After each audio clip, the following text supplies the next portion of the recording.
We begin in Ontario, where the latest talks between the province and education workers have broken down. Their union, CUPE, has once again filed a strike notice.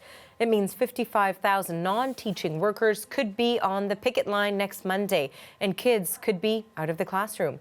The workers' branch president says the government's latest wage offer isn't good enough. I told you this was never just about wages, and that is my message again today. This fight started with a focus on services for students. Parents swelled our lines to demand better for their children, and we're not prepared to back down now. We will not abandon parents just because Doug Ford waves a loonie in our face. We are not that easily bought, nor that easily distracted.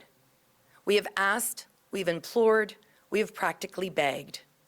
This government refused to put a single cent into new student services.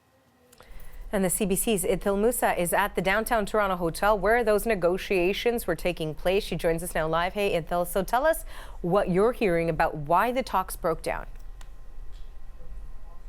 Yeah, Arthi, it seems that, the two sides have reached an impasse, and it appears not to be really about money. The union says, they've reached a middle ground with the government when it comes to wages. Now the major sticking point is increased services and staffing in schools and classrooms. So what they would like to see is, more librarians in schools, more custodians and education assistants. They'd also would like to see early childhood educators in each and every single kindergarten classroom in Ontario to support young workers. For its part, the Ontario government is offering a flat rate increase across the board, which is what the union wanted. They wanted, one raise for all workers. The government is offering a raise of $1 per hour for each worker for every year of the collective agreement. So that's 4 years.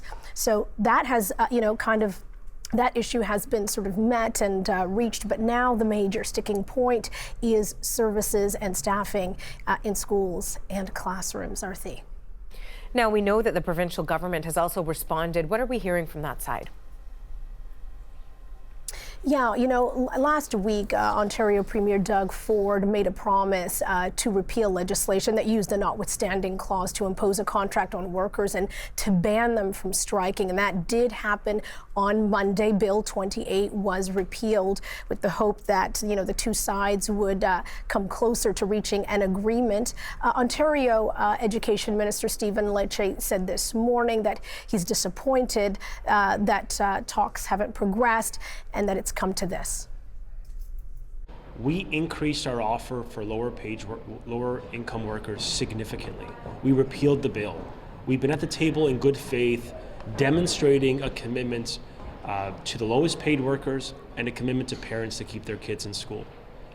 And yet today they have decided again to put the province on a 5-day notice to a strike.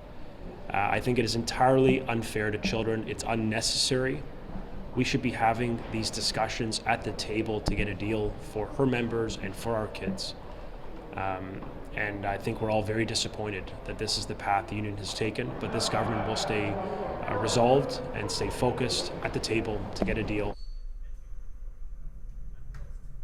Ontario Education Minister Stephen Lecce is urging CUPE to call off the threat of a strike. The union, for its part, says there is still time to reach an agreement. However, if one is not met, workers will go on strike on Monday. That's 55,000 workers. They include, early childhood educators, custodians, librarians. They say they will all be on the picket line and they will stay there for as long as it takes. Arthi?